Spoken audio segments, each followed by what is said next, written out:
up, everyone? I'm Yufimo Otaku, and I'm here to review episode 10 of Durara Ketsu. And you know what I realized?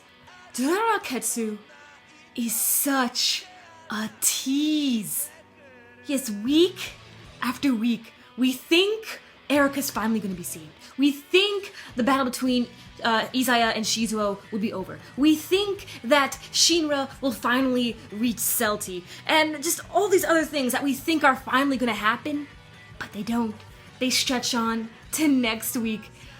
And I can't take it. It's too much.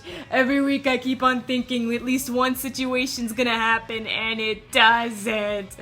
Oh, it's too much for me. But we only have 2 episodes left. Let's not talk about that. So, in the beginning, we have Izaya still alive even though he was hit like a baseball. He crash landed into a building, somehow was able to get up, and leaves the building before Shizuo could catch him. And we got to see Shizuo's agility. We all know how strong he is. We did not know how fast he was. No, Shizuo was freaking Sonic the Hedgehog. I know a lot of you thought I was going to say Speed of Sound Sonic, but no, I said Sonic the Hedgehog, so ha! But anyway, so Shizuo, oh my gosh, dude, he was so fast this episode. What the heck? I'm surprised he didn't catch up to Izaya. Like, Izaya just turned the corner and then Shizuo was right there behind him, so I'm surprised he didn't catch him at that moment. But, I don't know, whatever. We also see, oh my goodness, Shizuo. He jumped down from the building. Like, you know those superheroes that you see when they like crash down on the ground or something, like they fall from the sky, then bam, they land on badass. Like, that's what that was. Oh, that was so cool. That was really cool. I'm like, yo, Shizuo. But, oh my goodness, let me pause for a second and talk about the comedy within this episode. Grade A comedy. Oh my gosh, I laughed so much throughout this episode. First was with Dr. Kishitani, aka Shina's dad. Izaya, he just walked right past the doctor, and so he's just so like, am I being ignored? And then he was talking to Igor, he's all like, why am I being ignored? Like, he's one of my son's few friends, and I don't get any acknowledgement, and then Igor starts ignoring him, because Igor is looking at Shizuo coming down, and then Dr. Kichitani is just like, Igor, are you ignoring me now too? And then they see the guy who wanted the head, he's just like mumbling nothing. He's just so like, the head, I need the head, oh my gosh, the head, the Dullahan. So he's just mumbling, he's totally zoned out. Dr. Kishitani takes out a pen, and he's going to write on the dude's face. Igor's just so like, dude, what are you doing? And he's just like, what does it look like I'm doing? I'm gonna write on his face while he's still out of it. And it's like, Dr. Kishitani, what are you doing? Why do you gotta do that, man? Oh, that was ridiculous, but I love the guy. He's hilarious. And then the other comedy was with Walker.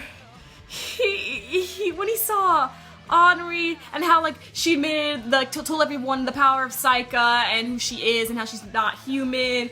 Walker, oh man, he fanboyed so much. He's like, this is my way. It's the day when I can finally get my superpowers. It's like, what do I gotta do? I'll go sign up for the dojo right now. And it's like, Walker, no, you don't want this. And then when Walker finds out that he'll have to love 3D people instead of the 2D, he was like, oh no, I'm not about that life. And I'm like, Walker, Walker, you're crazy, man, you're crazy, Walker.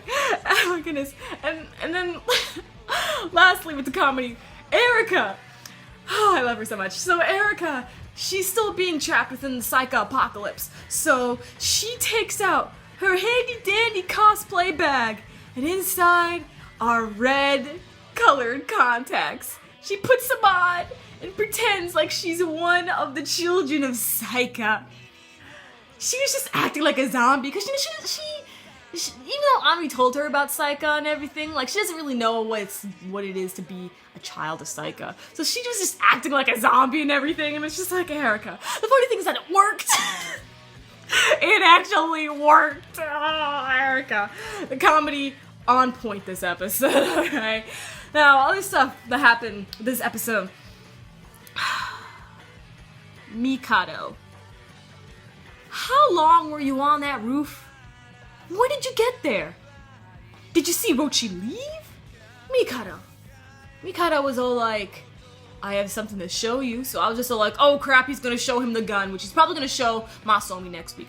But I'm gonna say, Masaomi, man, he was kind of tearing up. I really liked the voice actor's job. Like, you heard, like, his voice trembling. That was very good. I like that. And just, he did that old joke from the very first episode.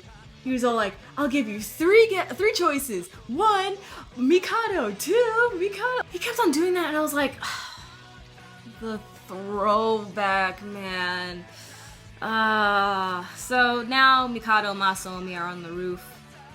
Gonna chat up a little bit, and Rochi's down fighting with the blue squares. And it's like, Rochi, you just got better. We finally see you without any bandages.